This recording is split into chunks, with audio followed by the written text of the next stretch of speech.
So we're going live on Instagram and we're going live on YouTube. Let's see. Okay, beautiful people.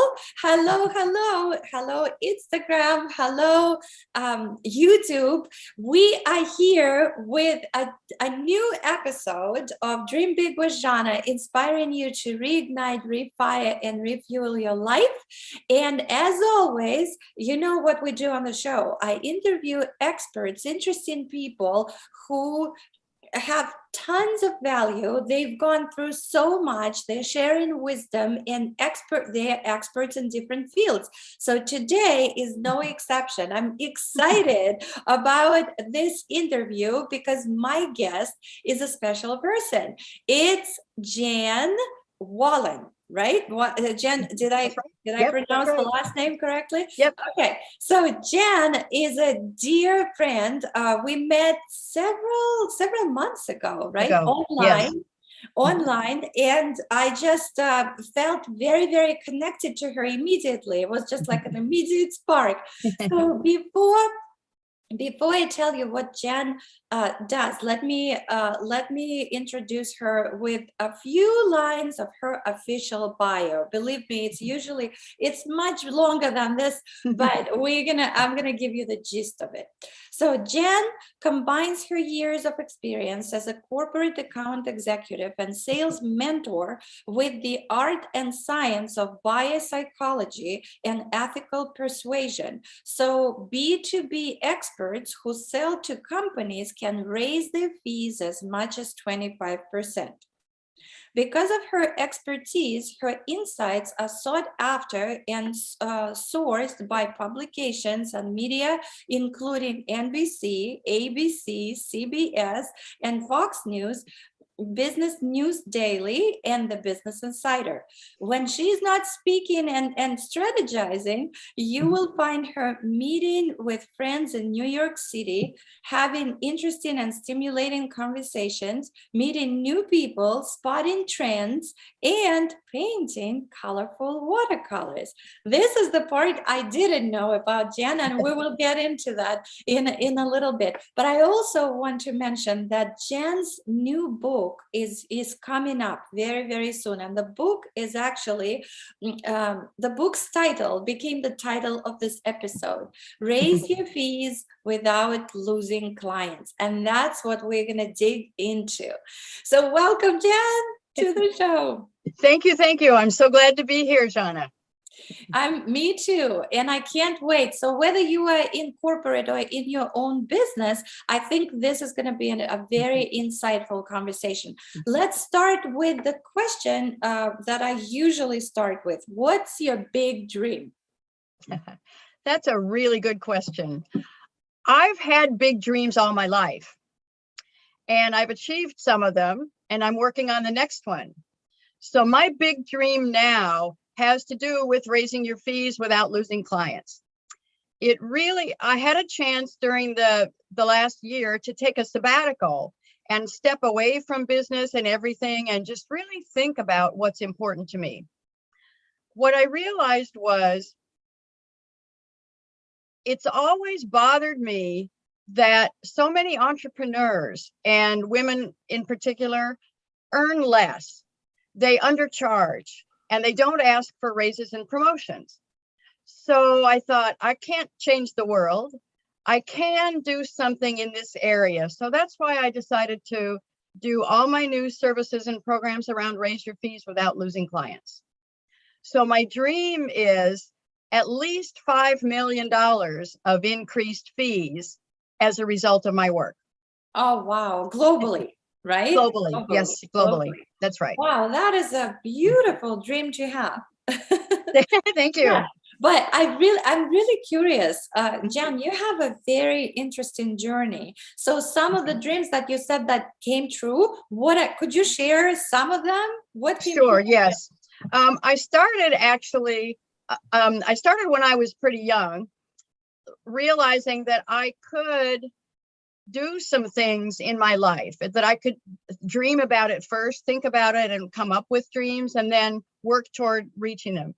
And sometimes people would tell me, you can't do that. What do Mhm, you mean you want to do that? mhm. Well, one of the first ones that I did and achieved was when I was in college and ready to graduate, I wanted to move to a place where there was no snow. And so when the recruiters came to college to interview us, they would ask something or other about, what we wanted to do and things like that. And my first question is, does it snow there? And they really, they laughed. Of course, I And would some love of them to. said, well, yes, and some said, no, not much. And so I wouldn't go to the places where it snowed. And it turned out to be a very funny thing. I went to Redding, California, Mhm, and it didn't snow. I checked very carefully, and they said, no, it hasn't snowed in 50 years. mhm. Wouldn't you know, the first year I was there, it It snowed snowed. Oh my time in 50 years. God. And so, you just have to laugh sometimes. Of course. One of the things is I've learned over life, you simply have to not let those things stop you.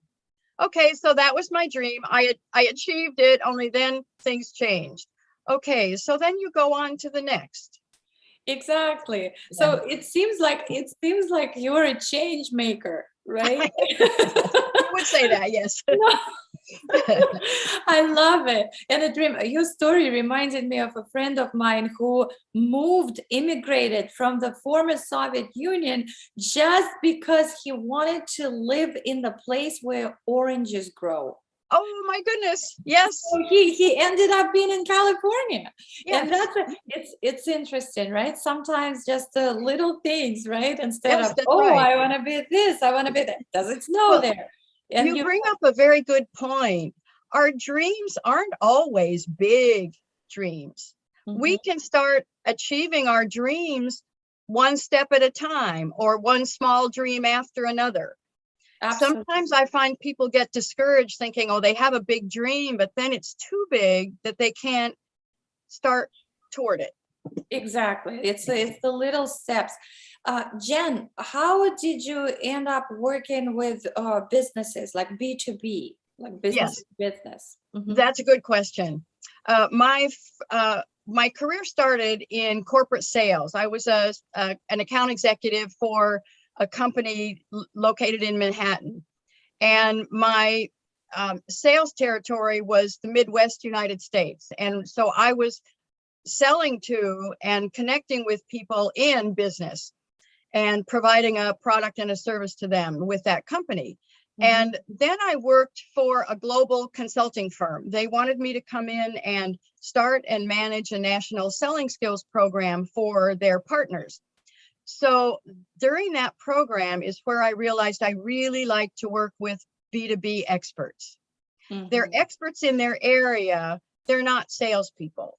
And yet, when you're in business and you want to be a partner in a firm, you must know how to bring in clients. So it really was during that. The program was very successful. In less than 2 years, we increased the size and scope of engagements as much as 25%.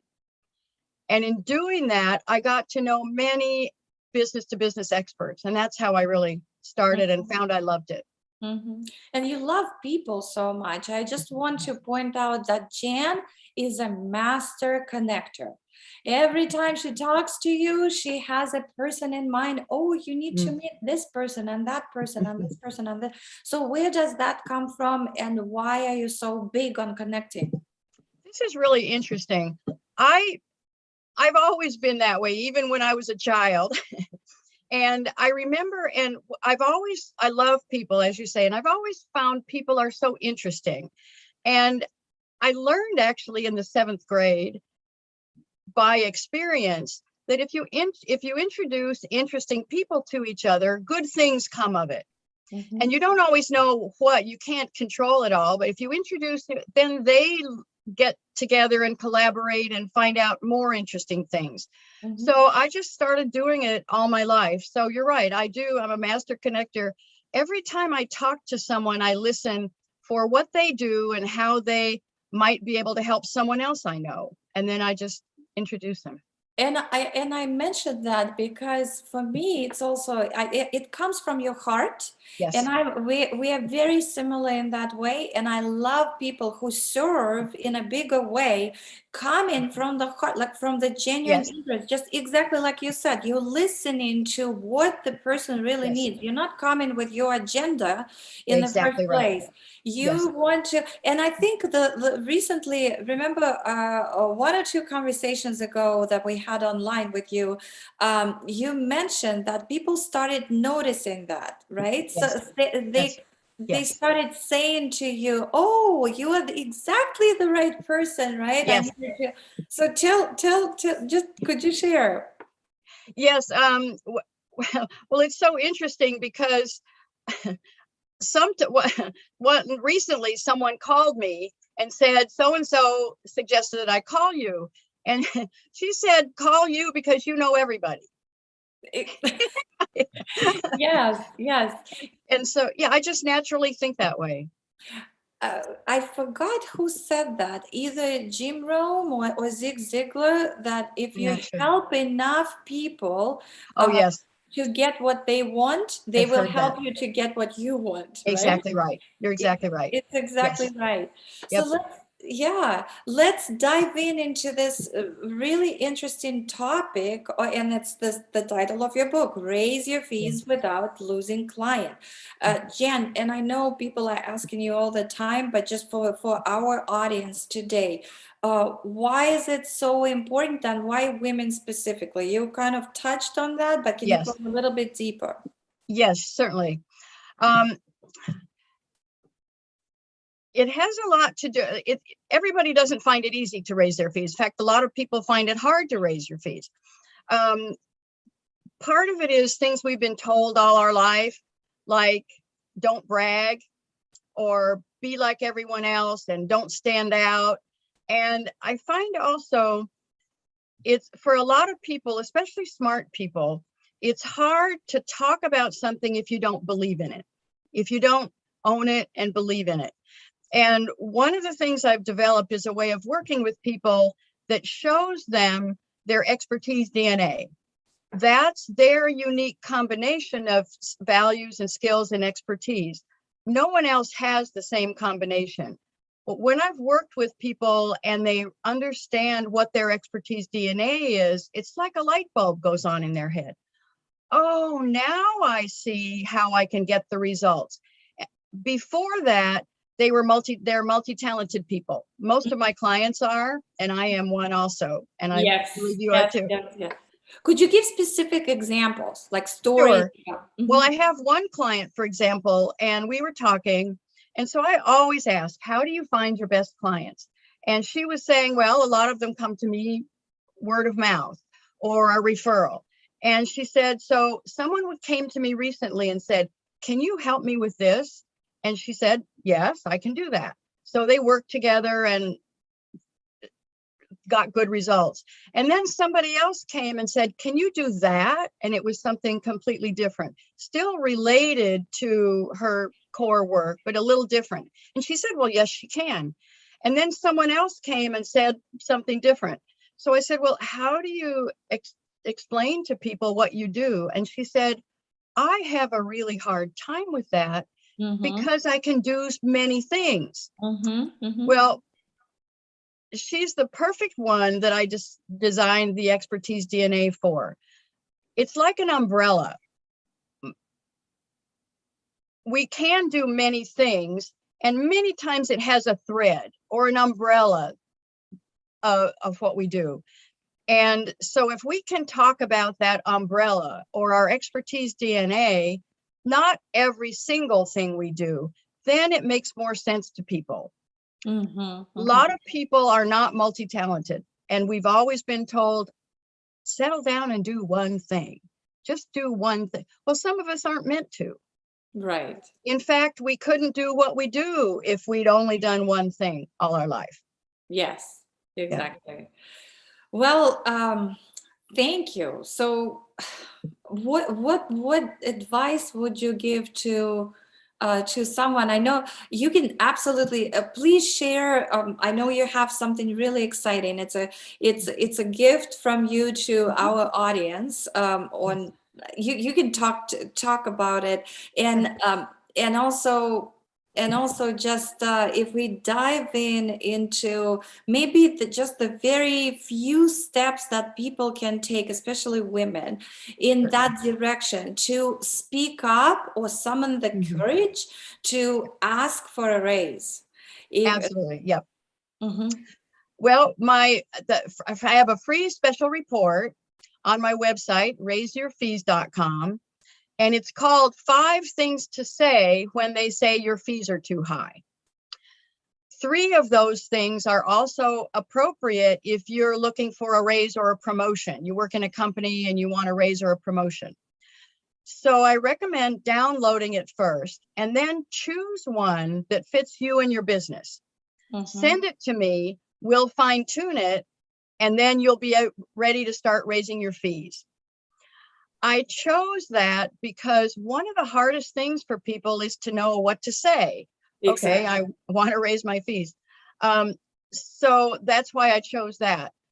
A client came to me also and said that she had a conversation coming up. A company had called her and she really wanted to work with the company, and the company really wanted her to work with them, only the compensation wasn't what she wanted.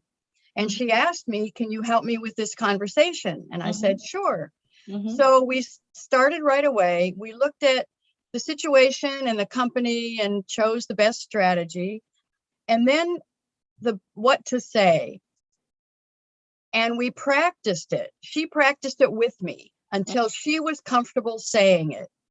Then a day or so later, when she had the meeting, she did have that conversation just like we practiced. And she got a bonus 9 months earlier than she would have. So that's why I chose this special report, because it's one step you can take that gets you started. That is beautiful. So yes, thank you so much for sharing it with us. Guys, thank you. I just want to acknowledge everybody who joined us on Instagram. Jan, you can't see that. You guys cannot see Jan. She is my special guest today, but she is absolutely amazing. You can see her if you want to see her. You can go on YouTube and see us live right now, or stay here. You can hear her very well. Just let me know if you can hear Jan's story and both voices with good quality. It would be really nice for us to know. But thank you, and thank you for joining us. We're talking about how to raise your fees without losing clients. So Jan, thank you for that story, and thank you for sharing that resource. It's going to be in the description of the video here on YouTube, and also on Instagram and on Facebook, right? Hummingbird Academy Today and Women with Big Dreams group, everywhere. So I really recommend taking advantage of that, because it's very generous of Jan to share this resource. I know words like what to say are usually the first stoppers for people. And I actually, funny enough, I've been approached with that, not necessarily about raising fees, but even when you want to say no to someone, right? Sometimes, have you had clients who would come up to you and, let's say, they get the offer, but they need to reject it in a polite way, right? Oh, certainly. This happens to all of us. And this is one of these things that when I'm working with my clients, we practice this. First, there are many reasons why people aren't able to go ahead working with us. It's not only us. It's a lot of people seem to take it personally. It's not personal, it's us. I mean, it's not us, it's business. And so the first thing I recommend is pausing. First of all, when you're getting ready for the conversation, think about what you'll say, but then pause. You're having a conversation with someone. Don't just say, okay. Pause and take a breath and say, can you tell me more about that? And then they'll tell you. I find most people are straight with you and they'll tell you perhaps they can't afford it right now. Perhaps there's another priority in their life.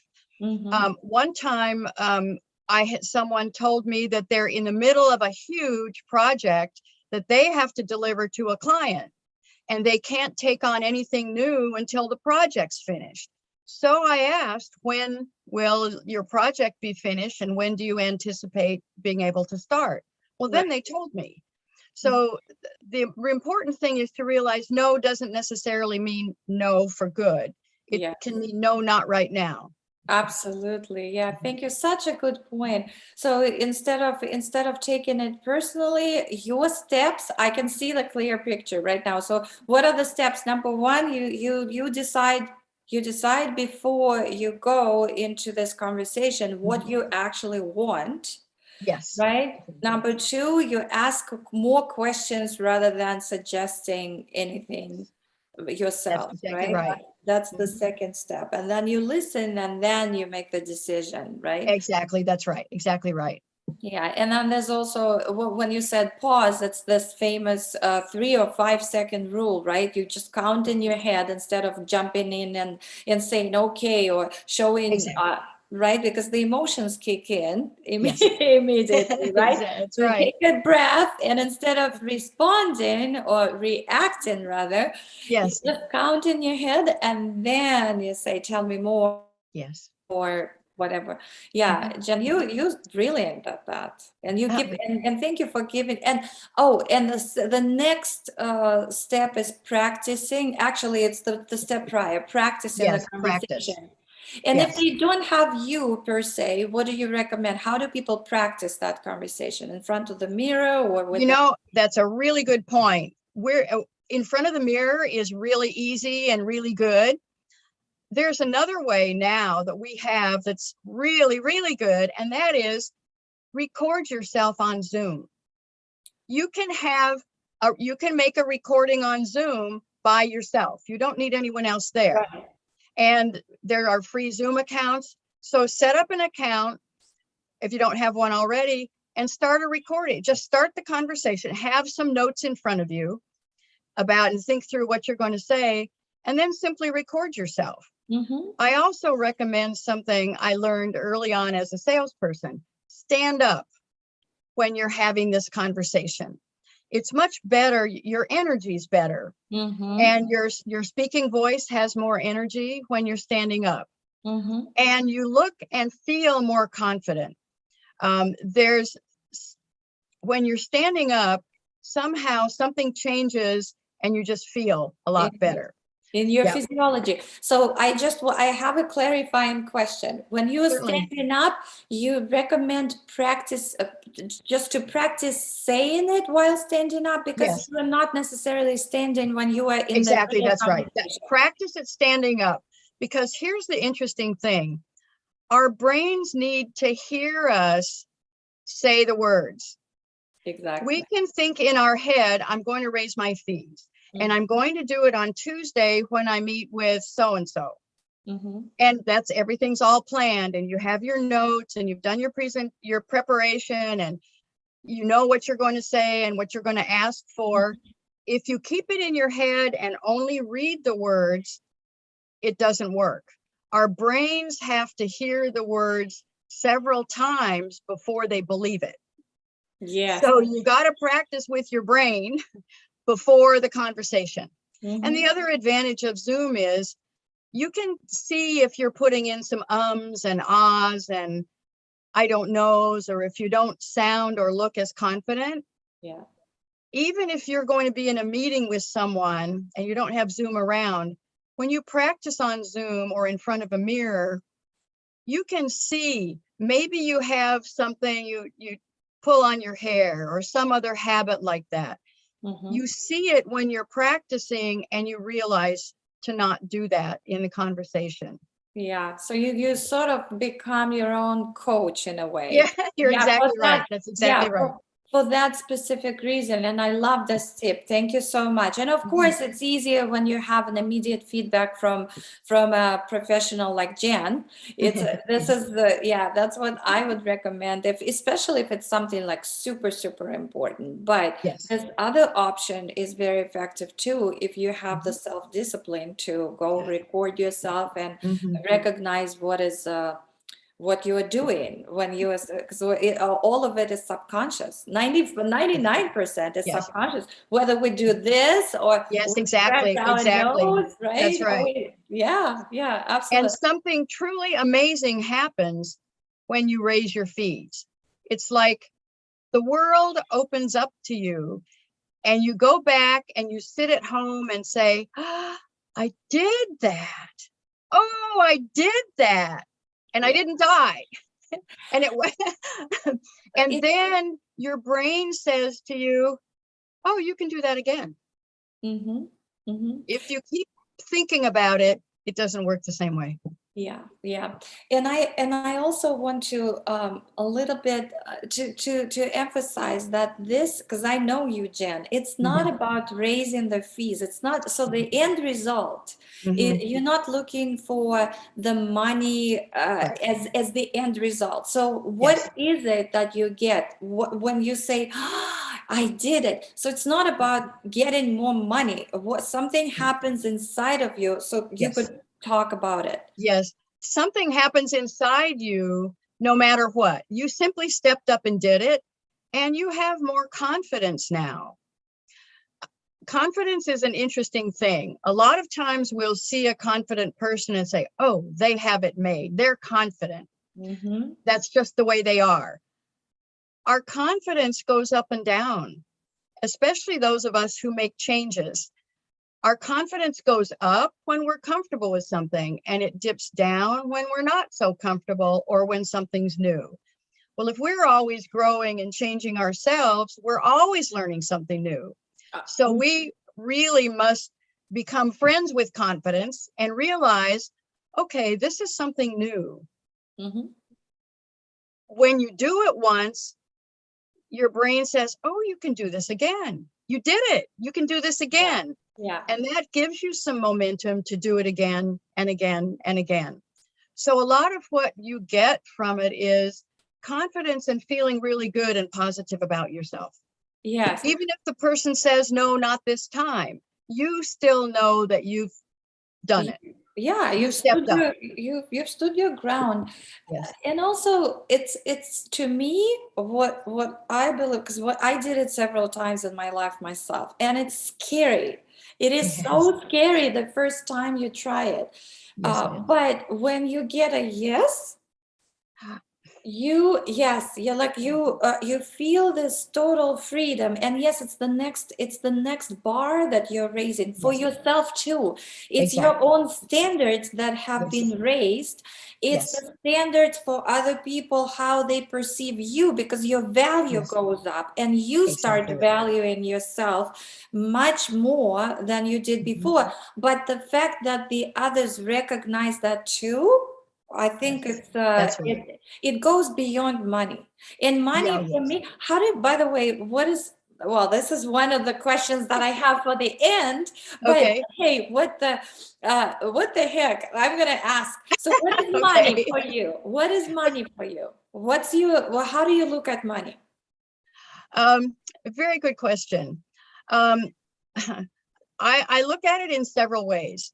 One is, it shows that you are serving people in the best possible way for you. We all have our skills and expertise and values, and if we put those together and help other people, believe we're here to help people. And so if you're coming from that intention and you're helping people, they actually want to pay you for this. They're benefiting from it. They're getting something from it. And they also want me to be successful. They want us to be successful. Yeah, go ahead. I was going to say, so you look at it the same way as I do, as an exchange of value. Yes, right? it is. Yes, And it is. it's including, it's more than just the paper bills. Yes, It's certainly. the energy. It's the Yes. energy that you feel inside of you. Like it's a way of gratitude. Yes, it certainly is. And I also look at it, it's also for me, I call it fuel. It means I'm able to go ahead and do more of what I do for more Exactly. people. Exactly. Yeah. Yeah. And I Mhm. love it that you are emphasizing about more people. So especially it's circling back to our big dreams that you've lived so many of them Yes. already, and Mhm. you are achieving another dream and working on your other dream right now.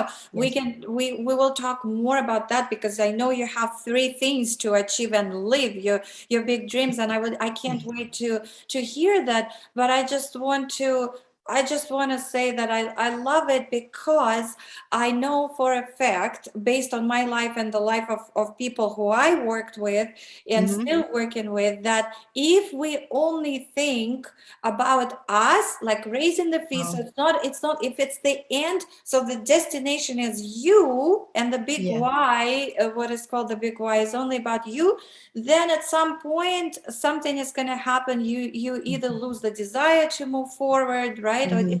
it's not fulfilling. But you Yes. constantly emphasize that it's for me doing more for others. Yes. And I Yes, it is. love it. I love it Mhm. so much because it's always, Yes. we are all connected more than we think. Oh, yes, we are. Yes, we are. Absolutely. So You're what are absolutely the right. three things that Jan Wallen recommends, and what is the recipe to live Great. big dreams, which Good. can Good. be more than one, as we. Yes. Oh, we all ought to have more than one dream. Mhm. And part of it is give yourself permission and the freedom to dream of something big. Even if it's something people around you might say, well, you can't do that. Why do you want to do that? Are you crazy? Mhm. Well, stick to your ground, know who you are. And sometimes there are some people you don't want to share your dreams with. You don't have to share your big dream with everybody in the world. Only share it with people who are going to be supportive and help you achieve it. Don't talk to the ones that are going to say no. They won't help at all and they'll never understand. One of the other things is, so have some big dreams, give yourself permission to work toward them, and then stop dreaming, start moving. Thinking and dreaming about your dream is all wonderful. Make a vision board, make it very Yeah. specific so that you can see what your dream is and what your ideal is for that situation. Mhm. Ask yourself, what does success look like here? So paint a picture of what success looks like for your big dream. And Yes. then decide to go for it and commit. Deciding and committing are not the same thing. You decide to do it and then you commit to doing it. When you commit, it means you don't let things stop you no Yeah. matter what. Could you share this last story from today? From today about electricity? Oh, my goodness, yes, yes. I was telling Zhanna before we started here, we have planned this interview for weeks and weeks. And so we had an ice storm about 2 weeks ago here in New York and a tree branch fell and knocked our electric line down onto the ground. Fortunately, we kept our electricity. At the same time, we knew we had to get it fixed. Mhm. So we finally found an electrician who could come and fix it. And he came Saturday to take a look and said he'd be back this afternoon. Well, so I'm preparing this morning for this interview and other things I'm doing. Mhm. And Gus comes and says, well, they're going to turn the electricity off today. And I said, what? I have an interview this afternoon. They can't turn the electricity off. And he said, well, they are. Yeah. How long? Well, he doesn't know. I'm thinking, oh. So we called a friend and said, I have an interview this afternoon at 5. Mhm. Can we come to your house and can I do the interview from there? Because we'd have no electricity and no internet. And we had no idea how long it would be. So thankfully, our friend was gracious and said, yes, we could come over. And then we were waiting and the fellows were fixing it and we waited and waited. Sure enough, they turned the electricity back on. Everything's fine. Everything is fine. But I could have I have to say, I did get upset this morning when they said we're turning it off. But then I thought, okay, what can I do? I can call Zhanna and say, hey, they're turning our electricity off. I can't do this. Well, I can't live with that. So what's the other option? Call a friend. Where else can you go? How else can you make it happen? It wouldn't be the same background. It wouldn't be, maybe I wouldn't be as comfortable, but you know what? I'm committed. Those things aren't going to stop me. So that's a good example of this. Yes, and it's a good example. And my dog is barking because somebody is knocking at the door. And I hope my son is gonna answer the door. And what I was gonna say, it's a perfect example for your last point, that you are so committed, and life sometimes happens. It gets in the way. And hey, well, it is what it is. But you could have given up and said we can reschedule, but we are doing it anyway. And I love it. I love this. I also have a really good point. Let's say that someone's decided they want to raise their fees, and they decide that I recommend you think of a real situation. Don't just say, yes, I'm going to raise my fees. Think of a real situation. I have a meeting with so-and-so in a month. I have a meeting in a week, or I'm going to do it by such and such. So once you decide and commit, then I recommend, you know, those colored dots that you can get at the office supply store? Yes. Get those dots about a ½ inch big and stick them everywhere, on the computer, on your desk, in your wallet, on the mirror, on the kitchen cabinets, on the mixer, on the television, everywhere. And every time you see a dot, say out loud if you can, yes, I'm raising my fees. Oh, wow. Because I'm valuable to my clients. Yes, I'm asking for a raise because I have a lot to offer my company. So and put them in the car too. Every day, all day long, see those dots and say to yourself or out loud, yes, I'm doing this. I'm raising my fees. I'm asking for a raise. And that also gets in the habit of your brain hearing you say, I'm raising my fees. That's in part what makes it happen. If you just keep thinking it, nothing happens. This is a beautiful tool. I love it. I love it. I love it so much. You can do it. It works. I can immediately see how it will work in my life too. And not only about raising your fees, it's about any commitment. Any commitment, exactly. It is something new. And Jan, you mentioned earlier that we are constantly doing new things. So we're constantly evolving, and it involves a risk all the time, right? And a certain level of uncomfort. So our job is to make uncomfortable comfortable. It's exactly like right. new comfortable. Uncomfortable is the new comfortable. If I can say well, those of us who are always growing and learning, for us. Oh, absolutely. Yes. And I can be completely vulnerable and blunt.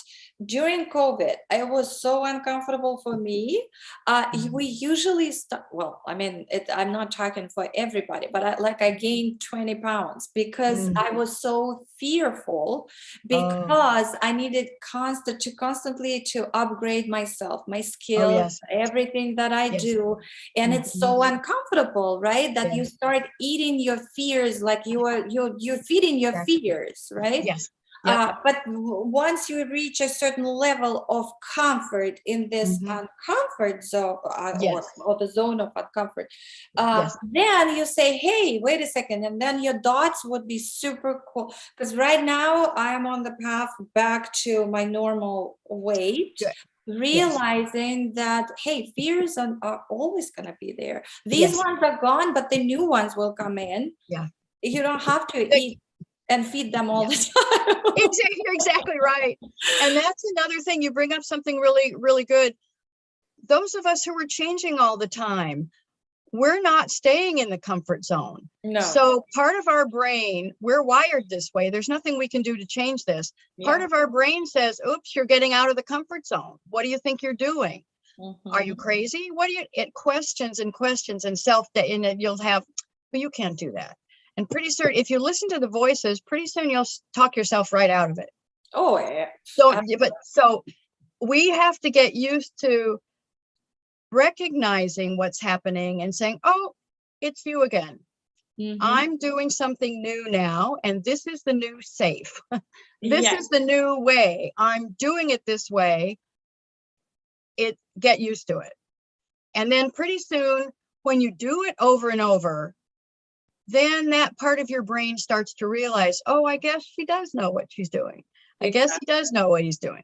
Exactly. Yeah. There's so much psychology behind like what you are sharing with us, and it is very practical, and I'm loving it. Okay. I have a question about the watercolors. I would love to see it. And also, how did you get into painting, and what does it do for you? Like, I have a loaded question. Yeah, you certainly do. Yes, you do. Very you know why, question. Right? Because I write songs. I do. I'm a custom song producer. That's going to be my other question. But let's talk about one thing at a time. Okay, sure. Well, I got into watercolors and art because my family is artists.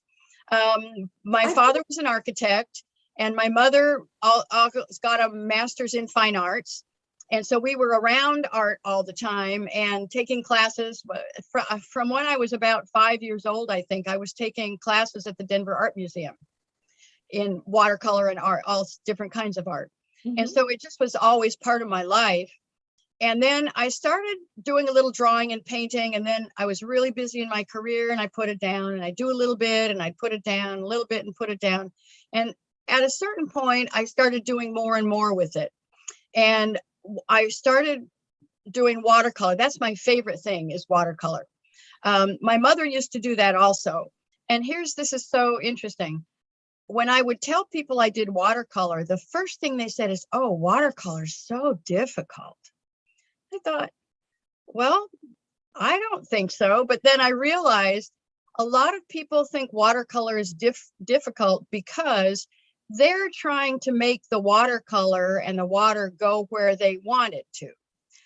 Water goes where it wants to go. If you think of a storm and a stream, when there's a rushing stream, the stream often changes path because of the water. So you can't make watercolor go where you want it to go. So I've developed some techniques, but what I've really realized recently is it's like meditation for me. I can do a watercolor and I'm somewhere else in the universe. I don't even know where I am, but I'm working right now on my book and getting the manuscript all finished up. Very, very intense work and on a deadline and a lot of pressure. What I've done just the last 2 weeks of this is I've set up an area in my workspace that's for my watercolors. So I'll get really involved and focused and detailed work for a while, and then I'll take a break and go paint something. And it's like my brain just totally opens up and relaxes. It's amazing. Out of curiosity, when you're painting, do ideas for your new book come in? Oh yeah, absolutely. They do. Yes, they do. And I've learned myself that my first few hours of the morning, when I'm waking up and then I wake up and have a cup of coffee, that's when ideas flow for me. And so I always have a pad of paper next to me. And also now I have a sketchbook, because what I'm going to be doing is more drawings and paintings that fit with my business. So an idea will come up and I'll write it down or draw it right there. Yes. I was going to say, this is what people don't realize when it's the sort of like a creativity moment. Everything that is not focused on the problem we are solving, business related, the solution comes in. Exactly right. That's exactly right. And people don't expect that. It's like, why? It's a waste of time. And my favorite phrase about meditation: don't waste time, go meditate. Yeah, no, that's a really good, that's very good. Which Yes, is very true, yes, right? It's like, yes. don't waste time, go paint, right? You could paint Exactly right. whatever your cup of tea is, so to Mhm. speak, right? It's this creativity. Can we see any of your Sure. watercolors? I do have something. There's a point that I want to make before, actually. I've found this with dreams or with things we want to do. Sometimes we think we have to have a half a day or a day. We'll say to ourselves, I don't have time to do this, because we think it takes a lot of time. What I've learned is everybody has 10 minutes to do something toward your dream. Everybody, I have 10 minutes. I could easily say, oh, my manuscript's due. I've got to get this ready. I've got to do all this work. I don't have time to paint. If I say that, it really works against me, because if I take 10 minutes and paint a little something, then I can go back and work on my book again. If I just keep pushing and pushing, it doesn't work. So I have a couple of things here. This is one of them. Oh, beautiful. It's a window with a flower pot on it. It's one of my favorite things. And here's another one, a cafe, like a European cafe. You guys, for our guests on Instagram, you can see Jan's. Well, we'll probably. Can you send me the pictures? Absolutely. So that I can post. On absolutely. Instagram. Yes. Yeah. All right. Beautiful. It's a a cafe, and you mostly paint. What inspires you? Is it like landscapes? Well, it's very interesting, actually. I don't care for landscapes. I don't care to make them myself. What I do like to do is there's an international organization called Urban Sketchers, and that's an organization of people around the world who go out into cities around the world and sketch. Oh my! And sketch to see. There's a website and everything. So I really like that, and I particularly like to sketch buildings in cities. And so there's something called artist sketching, which is like sketching architecture. That's what I love to do. Well, and that's one of my projects.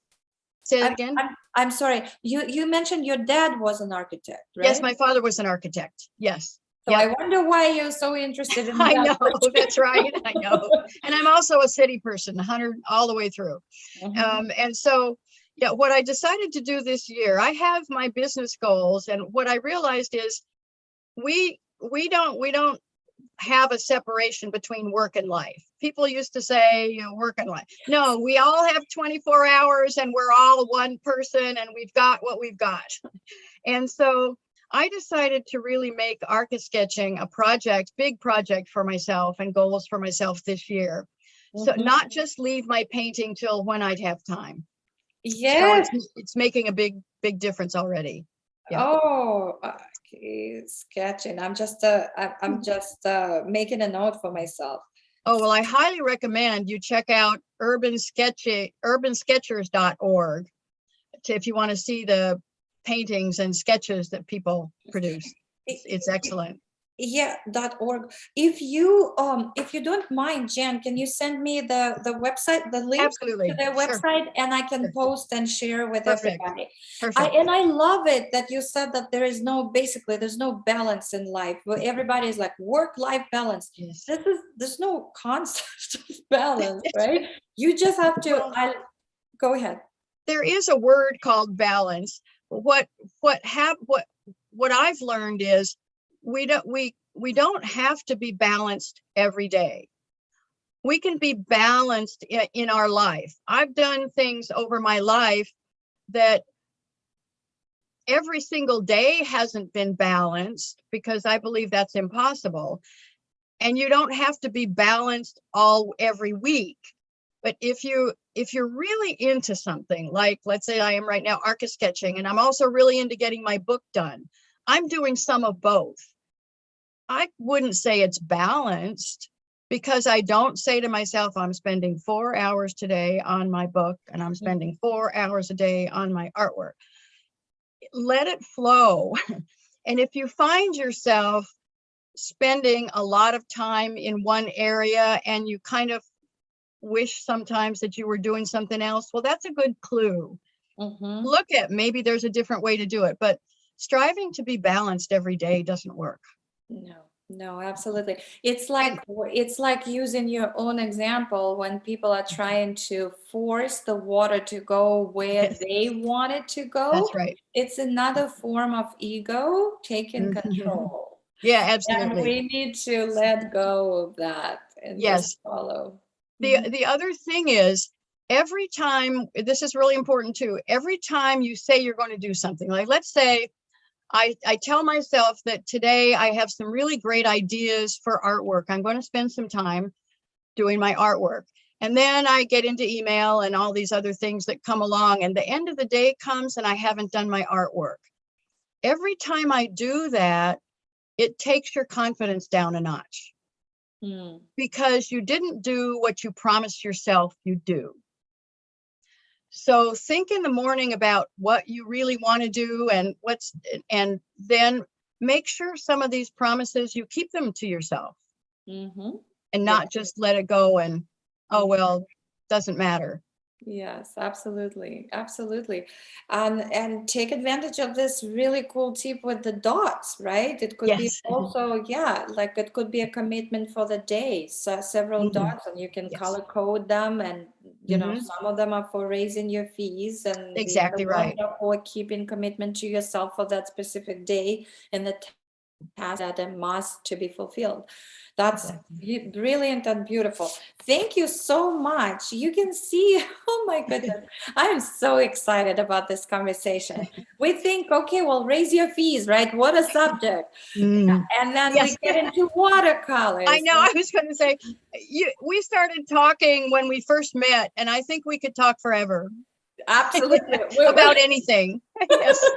I know we can talk forever. I also know that we all have commitments for the day, and it seems to me there's going to be round two on this conversation. Yes, I think you're right. So just for today, I want to kind of, since we are getting closer to closing this particular part of our conversation, which I'm super excited about.